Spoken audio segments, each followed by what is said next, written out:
ఇష్టం లేకుండా తాళి కట్టావని ఏడ్చే రకం కాదు నేను. జుట్టు పట్టుకొని ప్రేమలోకి ఈడ్చే రకం. ముసలాడువై చచ్చేంత వరకు ప్రేమించు.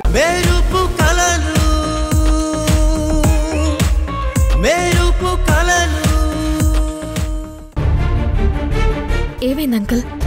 మీరు మీకోసం ఇల్లు చూడమన్నారు, కానీ ఎంత ప్రయత్నించినా ఇల్లు చూడలేకపోయానమ్మా. మీరు అని చెప్పగానే చాలామంది ఇల్లు ఇవ్వడానికి ఇష్టపడట్లేదు. ఇంకొంతమంది అయితే ఇల్లు ఇస్తామన్నా కానీ అద్దెలు ఆకాశాన్ని అంటుతున్నాయమ్మా. నెలకి 50,000 రూపాయలు చెప్తున్నారమ్మా. ఓన్లీ అడ్వాన్స్ కలిపి 1,50,000 రూపాయలు అడుగుతున్నారమ్మా. ఇప్పుడున్న పరిస్థితుల్లో అంతంత అద్దెలంటే కష్టం కదా అని నేనే వద్దన్నాను. నన్ను క్షమించండి అమ్మా. ఇన్ని రోజులు ఇంట్లో మనిషిలా ఆదరించిన మీకు ఒక ఇల్లు కూడా చూపించలేకపోయాను. అయ్యో అంకల్, ఇందులో మీ తప్పే ఉంది. లోకం తీరే అలా ఉంది. ఈ లోకానికి నిజాల కన్నా అబద్ధం అంటేనే చాలా ఇష్టం. అందుకే అంకుల్, అబద్ధాన్ని నమ్మినంత తొందరగా నిజాన్ని అర్థం చేసుకోరు.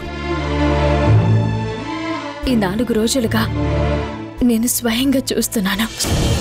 ఎన్నో సంవత్సరాలుగా మీ దగ్గర పనిచేస్తున్నానమ్మా, కానీ నాన్నగారు ఇలా చేసుకుంటారని నేను అస్సలు అనుకోలేదమ్మా.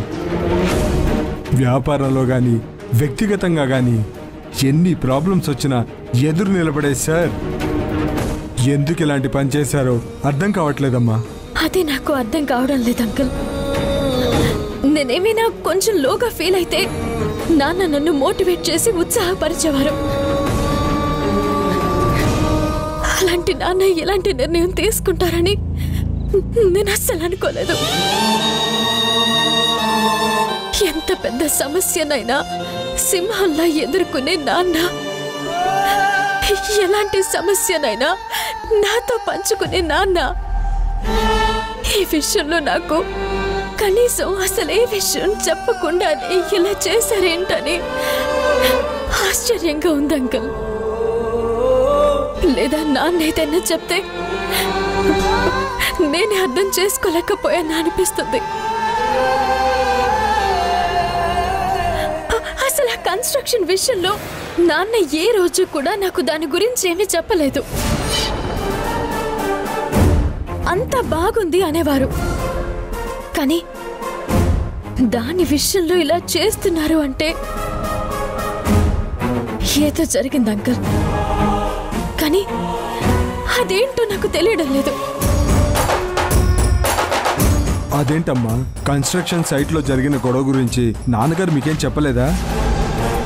సైట్లో గొడవ జరిగిందా? ఏంటి అంకుల్ అది? నాన్న నాకెందుకు చెప్పలేదు? అవునమ్మా, చాలా పెద్ద గొడవ జరిగింది. ఆ రోజు నేను నాన్నగారు సైట్కి విజిట్కి వెళ్ళాను. అక్కడికి వెళ్ళాక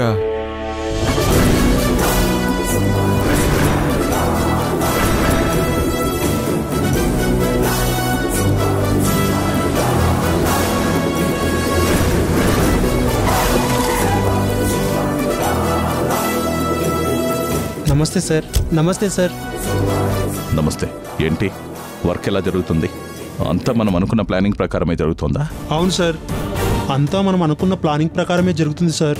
మనం అనుకున్న సమయానికి కన్స్ట్రక్షన్ పూర్తి చేసి గవర్నమెంట్కి హ్యాండ్ ఓవర్ చేస్తే వాళ్ళు వెంటనే అవసరం ఉన్న పేదవాళ్లకి ఇళ్లనిస్తారు. ఇది మన ప్రెస్టీజియస్ ప్రాజెక్ట్. ఇందులో మనకొచ్చే లాభం కంటే కూడా ఒక పేదవాడి సొంతింటి కల నెరవేరడం ముఖ్యం. అంతా మీరు అనుకున్నట్టే జరుగుతుంది సార్. ఎలాంటి ఇబ్బంది ఉండదు సార్. Okay okay.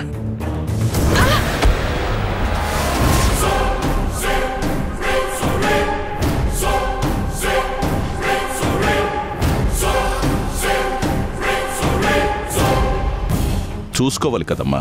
అవసరం కోసం పనిలోకి వచ్చినప్పుడు జాగ్రత్తగా ఉంటే రేపు మళ్లీ పనిలోకి రావచ్చు. కానీ ఇలా హడావుడి చేసి దెబ్బలు తగిలించుకుంటే పనులు ఎలా చేయగలుగుతావు?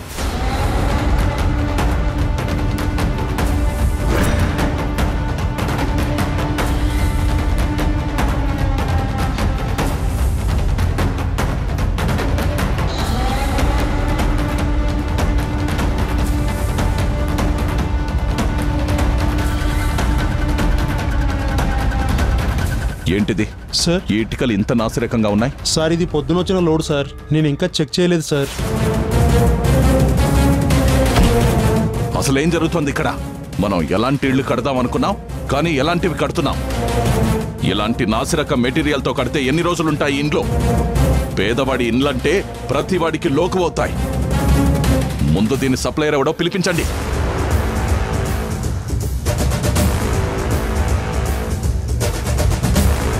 హలో, చెప్పండి సార్. మీరు వెంటనే బయలుదేరి సైట్ దగ్గరకు రండి. సార్ కూడా ఇక్కడ ఉన్నారు. వస్తున్నాను సార్.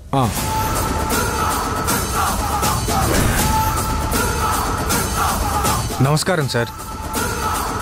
ఈ మెటీరియల్ ఏంటి? ఎందుకింత చీప్ క్వాలిటీ పంపిస్తున్నావు? నీకు తగిన ప్రైస్ ఇచ్చే కదా మెటీరియల్ మేము కొంటున్నాం. నేను రూపాయి కూడా లాభం లేకుండా కేవలం పేదవాళ్ల కోసం చేస్తున్న ప్రాజెక్ట్ ఇదే. ఇలాంటి ప్రాజెక్ట్లో ఎందుకు ఇలా కకృతి పడుతున్నారు? లేదు సార్, అది నేను పంపించిన మెటీరియల్ కాదు సార్, నేను పంపించింది వేరే సార్.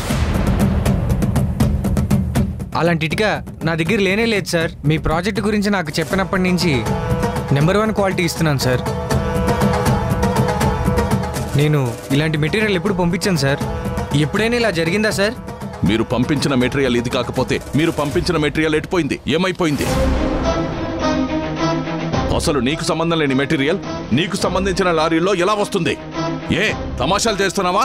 కాదు, లేదు సార్, ప్రామిస్. మీ మీద బతుకుతున్నాం సార్, మిమ్మల్ని మోసం చేస్తామా సార్? అవును సార్, ఇదివరకు మెటీరియల్ బాగానే వచ్చేది, కానీ ఈరోజు వచ్చిన లోడే ఇలా ఉంది సార్.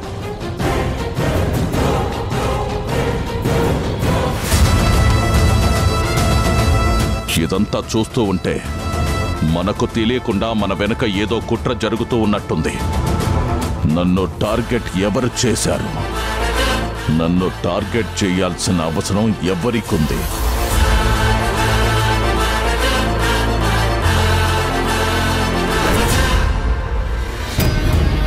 ఏంటి, ఇంత జరిగిందా? మరి నాన్నెందుకు ఈ విషయం నాకేం చెప్పలేదు? నేను ఈ విషయం మీకు ఇంకా తెలుసు అనుకున్నానమ్మా, అందుకే ఏది చెప్పలేదు. ఇదంతా చూస్తూ ఉంటే నాన్న ద్రోహి అని చెప్పడానికి ఏదో కుట్ర జరిగిందనిపిస్తుంది. దీని వెనక ఎవరెవరున్నారో అందరినీ బయటికి లాగి వాళ్ళంతా చూసి నాన్న ఏ తప్పు చేయలేదని నేను నిరూపిస్తాను. మీరు ఆవేశపడ్డంలో తప్పు లేదమ్మా. సార్ని వాళ్ళు ఇరికించి చెయ్యని నేరానికి ఫ్రాడ్ అని అందరినీ నమ్మించి చివరికి తనకు తానుగా చనిపోయేలా చేశారంటే దీని వెనక ఎవరో పెద్ద పెద్ద వాళ్ళు ఉండే ఉంటారమ్మా. అలాంటి పెద్ద తలకాయలతో తలపడ్డం అంటే మీ నాన్నగారి వల్లే కాలేదు. అలాంటిది ఇప్పుడు మీరున్న పరిస్థితుల్లో వాళ్లతో పెట్టుకోవడం అవసరమా?